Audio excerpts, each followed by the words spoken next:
السلام علیکم سر، کیسے ہیں آپ؟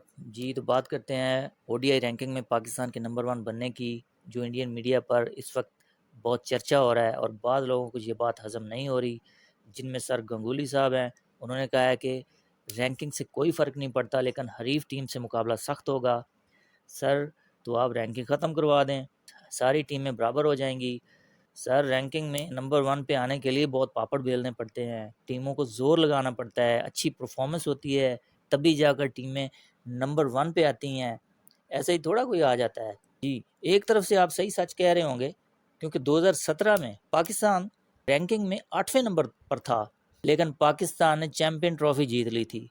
جی تو دوسری طرف بات کرتے ہیں انڈین میڈیا کی، جو پاکستان کی ٹیم کو لے کر کے اپنی ٹیم کو مشورے دے رہے ہیں کہ وراٹ کوہلی پر انحصار کرنا چھوڑ دو، پوری ٹیم یونٹ بن کر کھیلے جیسے پاکستان کھیلا ہے۔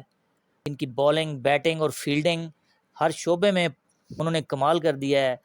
جی تو پاکستان کی ٹیم کی اس طرح سے تعریفیں ہو رہی ہیں، اور پاکستان نے انشاءاللہ واقعی بہت زبردست پرفارمنس دی ہے، اور انشاءاللہ پاکستان ٹیم ایشیا کپ میں اور ورلڈ کپ میں دونوں میں پاکستان ٹیم بہت اچھا پرفارم کرے گی، اور انشاءاللہ ٹائٹل کا دفاع کرتے ہوئے ٹائٹل اپنے ساتھ لے کے آئے گی۔